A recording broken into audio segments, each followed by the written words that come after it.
오늘 주신 말씀 사도행전 3장 1절로 10절 우리가 잘 알고 많이 대했던 말씀입니다.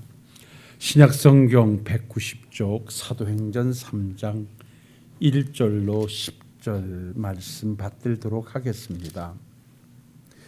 제9시 기도 시간에 베드로와 요한이 성전에 올라갈새 남은 섬 못 걷게 된 이를 한 사람들이 메고 오니 이는 성전에 들어가는 사람들에게 구걸하기 위하여 날마다 미문이라는 성전문에 두는 자라.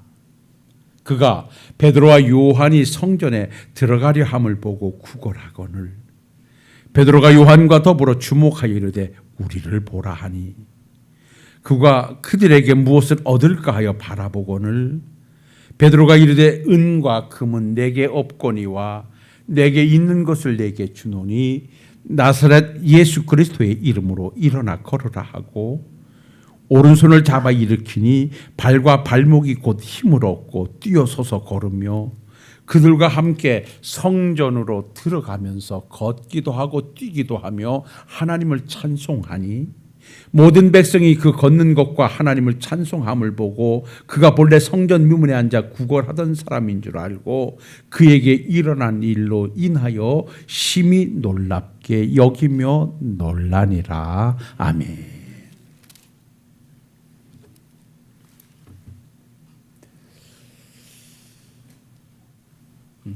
누가 설교를 잘하는 사람인가?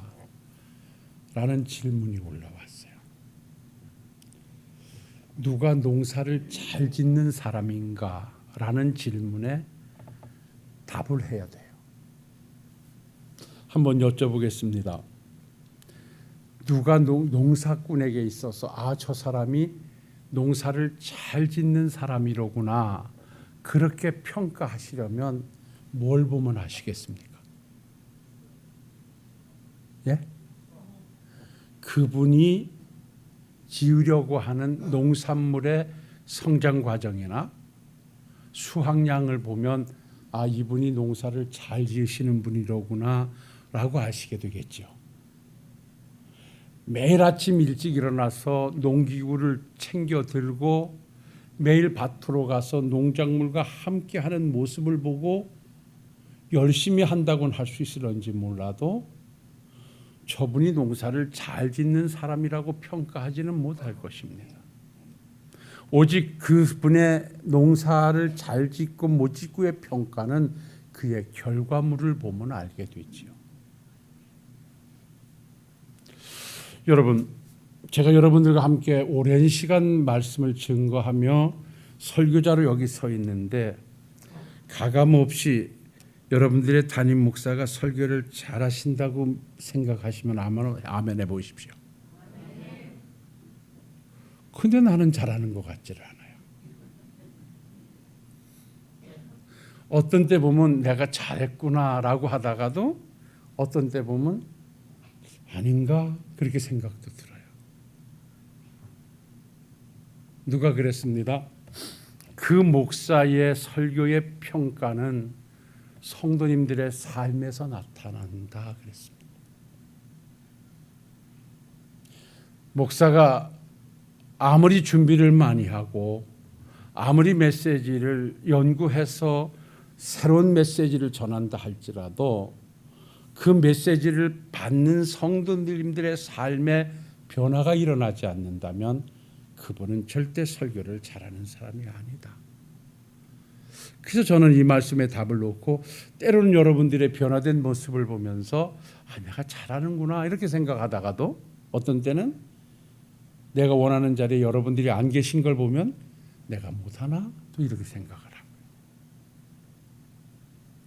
그래서 제 간절한 바람은 모두가 여러분들이 하나님 앞에서 하나님의 자녀다운 삶으로 면모를 날마다 갖춰가시는 세상이 바라보는 기준점에서 평가되려 하지 말고 누가 뭐라고 해도 하나님 앞에 섰을 때 잘했다, 수고했다 그렇게 인정받을 수 있는 우리 하나님에 속한 하나님의 백성들이 되어 가시기를 주님의 이름으로 축원합니다.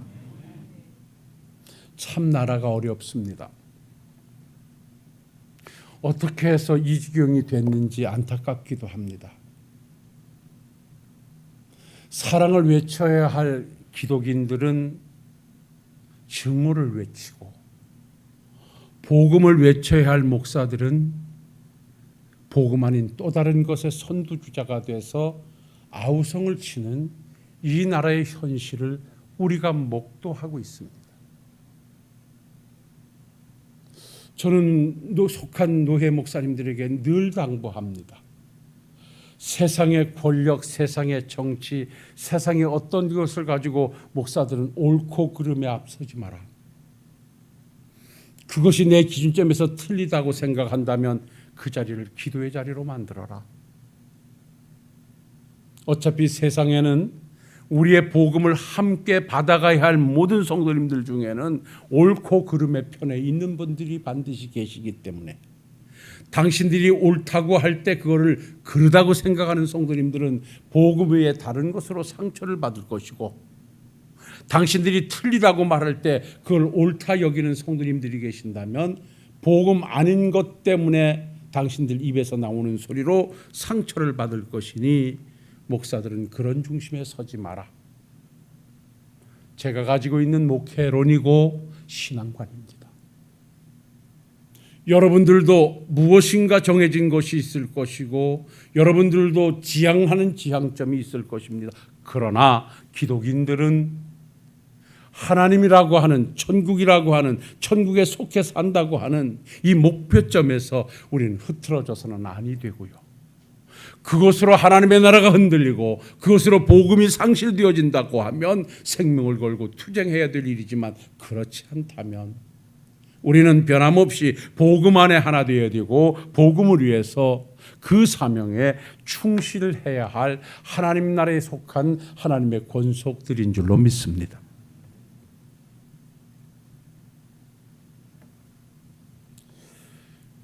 대한민국 안에는 세상 사람들로부터 잘한다고 칭찬받는 목사들이 있습니다.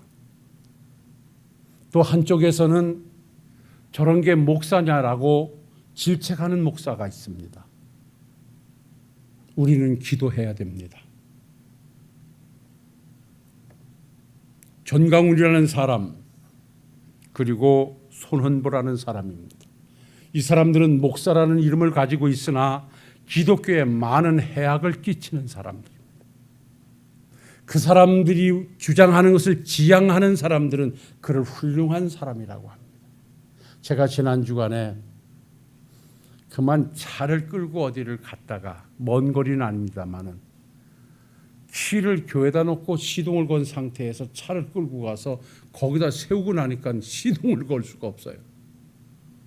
그래서 다시 와서 키를 가지고 와서 차를 가져와야 돼서 할 수 없이 택시를 타고 왔어요.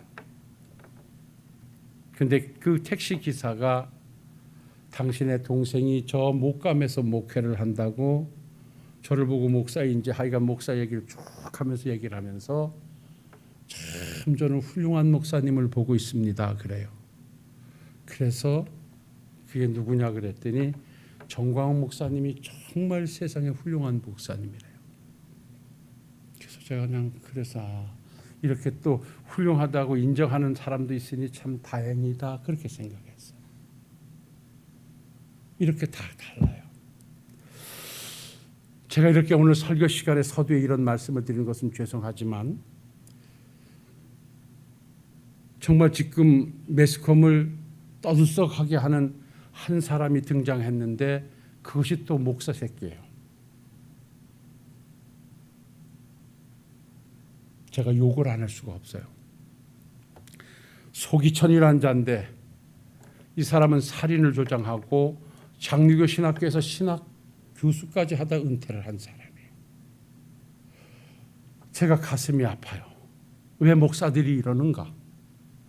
복음 아닌 것 가지고 왜 이렇게 상처를 주고 복음을 손상시키는가? 왜 예수의 이름을 이렇게 땅바닥에다 곤두박질 시키는가? 그건 당신들이 가슴에 안고 기도하고 그렇게 할 일인지는 몰라도 왜 세상 만방의 매스컴에 터뜨려가지고 복음을 손상시키고 있는가? 동시대를 사는 신앙인으로서, 동시대를 사는 목회자로서 이러한 동력자들을 보면서, 같은 이름을 부여받은 자들을 보면서 너무너무 속이 상하고 너무나 힘이 없습니다. 사랑하는 성도 여러분, 우리는 하나님의 자녀입니다. 천국에 속한 하나님의 권속들입니다. 누가 뭐래도 어디에서도 그러한 하늘에 속한 하나님의 백성들로 인정받으시고, 그렇게 아름다운 삶으로 하나님의 사심을 증거해 가시는 우리 신월동교회 성도님들이 되시기를 주님의 이름으로 부탁을 드립니다. 오늘 본문 말씀은 안진뱅이가 일어났습니다. 안진뱅이가 일어난다고 하는 것은 사람의 머리로는 상상도 불가능한 일입니다. 이것도 나면서부터 안진뱅이입니다. 이때 당시의 의학으로는 이는 일어날 수도 없는 자고 더더욱이 걷기는 불가능한 자입니다. 그런데 일어났습니다. 오늘 말씀을 보니까 우리 주님께서 구속사역을 이루시고 하늘나라로 승천하신 후에 약속하신 성령님을 보내주시고 성령 충만했던 사도들을 중심으로 한 초대교회 성도들이 뜨겁게 기도하며 복음을 증거하던 어느 날, 베드로와 요한이 기도하기 위해서 하나님의 성전으로 올라가는 길목에 날마다 다른 사람에 의해서 데려다 노임을 받는 한 안진뱅이 거지가 있었습니다. 이 사람이 성전 미문 앞에 앉아 있는 것은 성전 안으로 오가는 사람들을 향하여 날마다 먹을 것을 구걸하는 자였습니다. 구걸해서 자기를 갔다 온 사람에게 유익을 주는 사람이었습니다. 이 사람이 변함없이 그 자리에 앉았다가 성전으로 기도하러 올라가는 베드로와 요한을 보고 은과 금을 요구합니다. 당신의 필요한 것을 좀 충족시켜 주기를 바라봅니다. 그때 오늘 본문 말씀을 보니까 베드로와 요한이 그를 바라보면서 우리를 주목하여 보라, 이렇게 말하면서 베드로가 던진 한마디가 있습니다. 네가 나를 바라보고 내게 원하고자 하는 필요한 이 땅의 것은 내게 없거니와 내게 있는 것으로 내게 주노니. 따라합시다. 나사렛 예수의 이름으로 일어나 걸어라. 네가 바라는 은과 금은 내게 없지만 내게 있는 한 가지 예수의 이름이 있는데 그것을 내게 전하노니 일어나 걸어라. 그리고 잡아 일으키니 그가 서서 걷고 뛰고 하나님의 성전으로 들어가 하나님을 찬양했더라. 이게 바로 오늘 주신 본문의 말씀입니다. 사랑하는 성도 여러분, 우리는 누가 뭐라고 해도 예수의 이름을 소유한 하나님의 자녀들입니다. 안진뱅이가 일어나는 현장에 있었던 것이 무엇이고 그것에 어떠한 역할이 어떠한 결과를 가져왔는가 오늘 간단하게 살펴본다면, 안진뱅이가 일어나는 현장에는 따라합시다. 예수의 이름이 있었다. 여러분들의 가정에 안진뱅이가 일어나고 여러분들의 일터에 새로운 변화가 나타나고 여러분들의 삶에 진정한 변화가 있는 자리가 원한다면 그 자리는 예수의 이름이 있어야 할 줄로 믿습니다. 예수의 이름이 있는 그곳에 하나님의 기적과 하나님의 능력이 나타났다는 사실을 우리는 관가해서는 아니 됩니다. 오늘 성전 미문에 앉아 구걸하던 이 자가 일어날 수 있었던 데는 다른 데 있지 않습니다. 베드로와 요한이 소유하고 있던 예수의 이름이 있었기 때문에 그는 일어났습니다. 저나 여러분들도 누가 뭐라 해도 예수의 이름을 소유한 자들입니다. 과연 그렇다면 예수의 이름을 소유한 우리로서 베드로와 요한과 같은 그러한 역할을 하고 있는가? 그러한 믿음을 소유하고 있는가? 우리 다 같이 한번 정리해보는 시간이 오늘이었으면 싶습니다. 농사를 잘 짓는 농부는 농산물의 결과물을 보면 이분이 농사를 잘 안다. 오늘 정말 내가 예수를 잘 믿고 예수님을 의지하는 사람인가는 내 삶에서 예수님의 이름을 가지고 나타나는 내 삶의 변화야말로 내가 예수의 사람인가가 평가되어진다라고 하는 것입니다. 이사야 선지자는 오실 메시아 예수님에 관하여 이렇게 예언했습니다. 이사야 9장 6절에 한 아기가 우리에게서 낳고 한 아들을 우리에게 주신 바 되었는데 그 어깨에는 정사를 메었고 그 이름은 기묘자라 모사라 전능하신 하나님이라 영존하시는 아버지라 평강의 왕이라 할 것임이라 했습니다. 여기에 예수의 이름의 뜻이 담겨져 있습니다. 그 예수님은 기묘자라 했습니다. 이건 예수님의 신성을 말하는 것으로 인간이 할 수 없는 일을 하실 수 있는 분이 예수님이시다. 기묘자라는 것입니다. 사람으로서는 할 수 없는 일을 하시는 분이 우리 예수님이신 줄로 믿습니다. 이게 예수님의 이름이 가지고 있는 것입니다. 또한 묘사라고 했습니다. 여기 모사라고 하는 것은 지혜입니다. 지혜에 있어서는 예수님을 따라갈 분이 없다는 것입니다. 그러니까 우리 예수님은 하실 수 없는 것이 없는 분이요 지혜로는 따라갈 수 있는 분이 없고 그리고 전능하신 하나님이라 이것은 또 역시 못하시는 것이 없는 분이라는 것이지요. 영존하시는 분이시다. 영원한 분이시라는 것이고요. 평강의 왕이시라 평강을 주시기 위하여 우리에게 오실 분이시라는 것입니다. 이게 예수님입니다. 예수님은 능력입니다. 예수님은 구원입니다. 예수님은 치료입니다.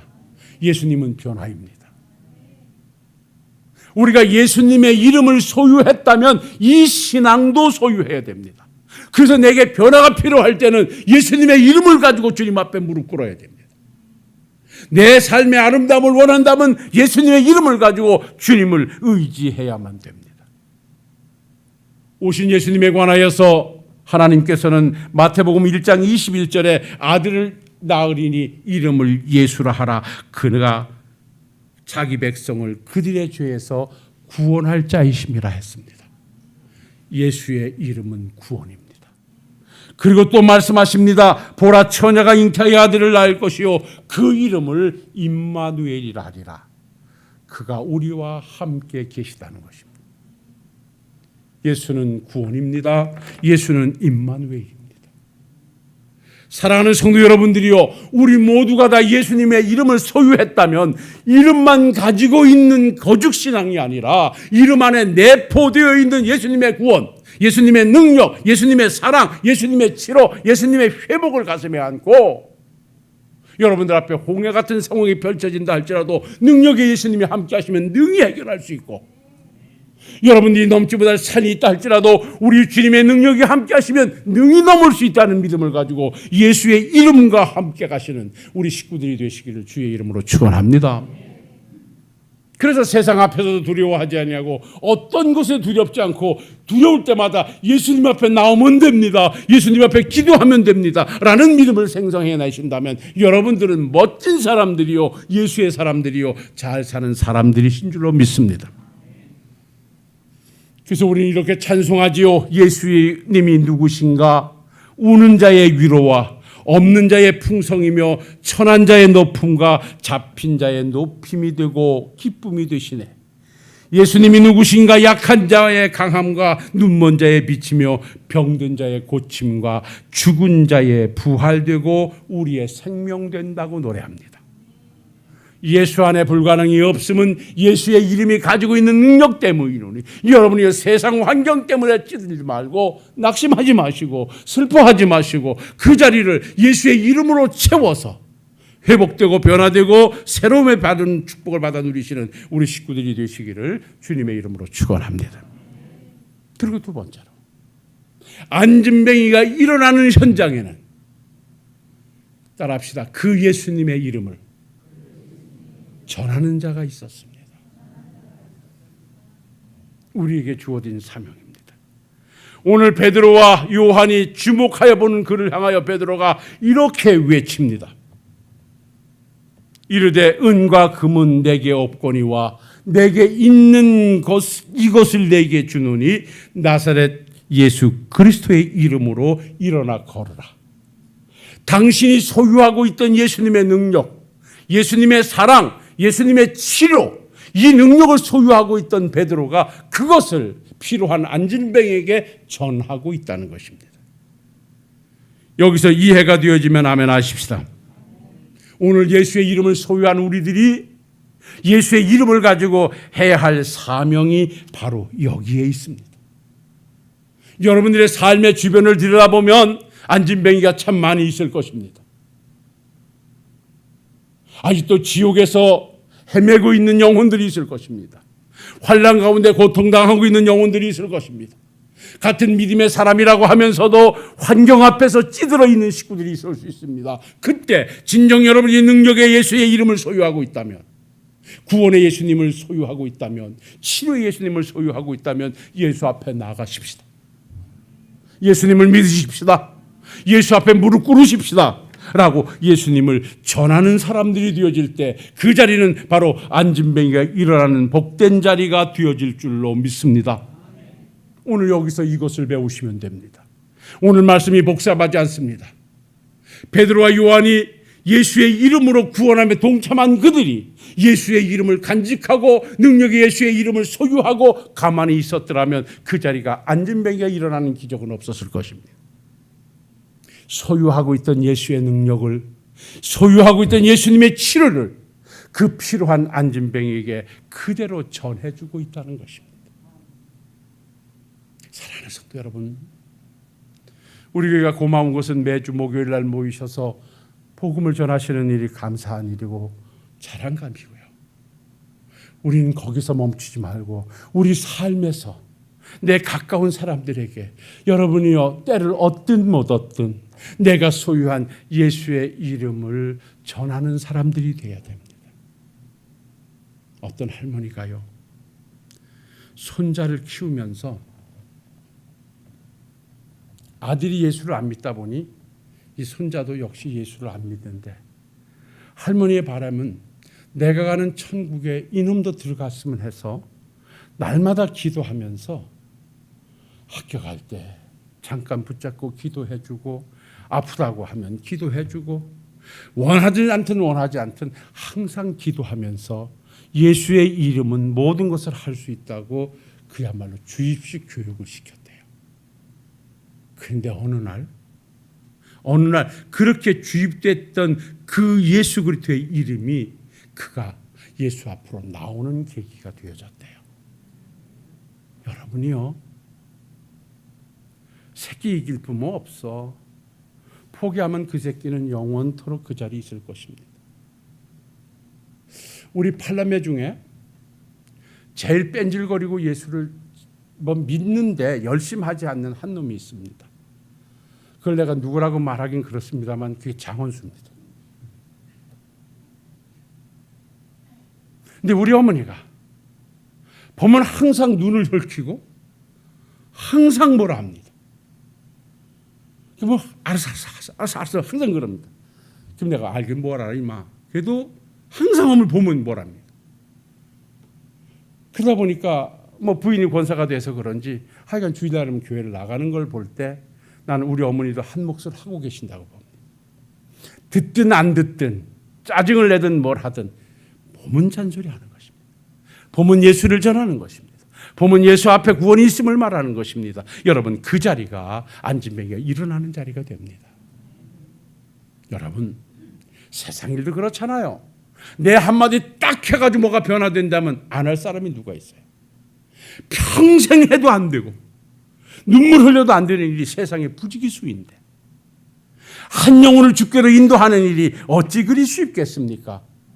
그 결과는 하나님께 맡기고 우리는 때를 얻든지 못 얻든지 내가 소유한 예수님의 이름을 전할 때 전하면 그 자리는 하나님이 안진뱅이가 일어나는 기적의 현장으로 바꿔주실 줄로 믿습니다. 그래서 너희가 복음이 임하면 성령이 임하면 너희가 권능을 받고 예루살렘과 유다와 사마리아 땅끝까지 이르러 내 복음의 증인이 되어달라고 우리 주님이 당부하셨는가 하면 너는 모든 민족으로 제자를 삼아 아버지와 아들과 성령의 이름으로 세례를 베풀고 내가 너에게 분부한 가르친 모든 것을 지키게 하라. 세상 끝날까지 내가 너희와 함께 있을 것이라고 말씀했습니다. 그러니 사랑하는 성도 여러분들이요 예수의 이름을 소유했다면 예수의 이름을 전하는 우리 식구들이 되어서 예수의 사람의 면모를 보여주실 수 있기를 주님의 이름으로 축원합니다. 결론입니다. 사랑하는 성도 여러분, 예수의 이름을 소유한 자가 예수의 이름을 전하니 그 자리는 변화의 역사가 나타났습니다. 안진뱅이가 일어나서 걸었습니다. 성전 밖에서 항상 성전 안으로 들어가는 사람들을 구경하면서 구걸하던 자가 그들과 함께 손잡고 성전 안으로 뛰어 들어갔습니다. 항상 지옥 문턱에 앉아 있던 그가 예수를 만나고 천국으로 들어갔습니다. 바로 우리가 그 자들입니다. 예수가 없던 우리에게 전해진 예수님 때문에 앉아 있던 자가 우리가 일어났고, 하나님의 교회 밖에 있던 자가 하나님의 교회 안으로 들어왔고, 천국 밖에 있던 우리가 천국을 소유하고 오늘도 예수의 사람이라고 우리는 함께 찬양하며 영광을 돌리고 있습니다. 오늘 주신 말씀 보십시오. 사도행전 3장 9절로 10절에 예수의 이름이 전해져 그가 일어나니 어떤 역사가 있었습니까? 같이 한번 다 같이 읽어보십시다. 9절로 10절입니다. 모든 백성이 그 걷는 것과 하나님을 찬송함을 보고 그가 본래 성전 미문에 앉아 구걸하던 사람인 줄 알고 그에게 일어난 일로 인하여 심히 놀랍게 여기며 놀라니라. 아멘. 그 뒤에 가보면요, 이 자가 그 세상 권력자들이 붙잡아 놓고 네가 이게 어떻게 된 일이냐, 어떻게 된 일이냐 물을 때 나는 잘 모르지만 예수라는 사람이 나에게 예수의 이름으로, 베드로라는 사람이 이름으로 일어나 걸으라 해서 나는 그 이름으로 일어나 걸었다고 예수님의 영광을 드러내고 예수님을 증거합니다. 우리가 왜 예수를 전해야 됩니까? 지금 앉아있는 자들에게 예수를 전하 그들이 일어난다면 그들이 우리가 해야 할 예수의 이름을 전하는 자들로 하나님께 영광을 돌리게 되기 때문입니다. 사랑하는 성도 여러분, 여기서 말씀을 정리하도록 해야겠습니다. 이제 우리가 감당해야 할 사명은 우리 주변에 스스로 아무것도 할 수 없는 영적 안진뱅이들이 참 많이 있습니다. 예수님을 믿는다 하면서도 역시 앉아있는 사람들이 너무나 많습니다. 여러분들이 진정 내가 능력이 예수님을 소유했다면, 구원의 예수님을 소유했다면, 치료의 예수님을 소유했다면, 회복의 예수님을 소유했다면 그게 필요한 자들에게 그 예수님을 전하시는 여러분들이 되시기를 주의 이름으로 축원합니다. 때를 얻든지 내가 결과물을 얻어내려고 하여 실망하지 말고 결과물을 하나님께 맡기고 우리는 전하는 일에 최선을 다하여서 그 자리가 예수의 사람으로 채워질 때 예수께 영광 돌리는 아름다리가 될 것이니 어디에서나 여러분들이 소유한 예수를 전하여서 변화의 역사를 만들어 가시는 우리 식구들이 되시기를 주님의 이름으로 축원합니다.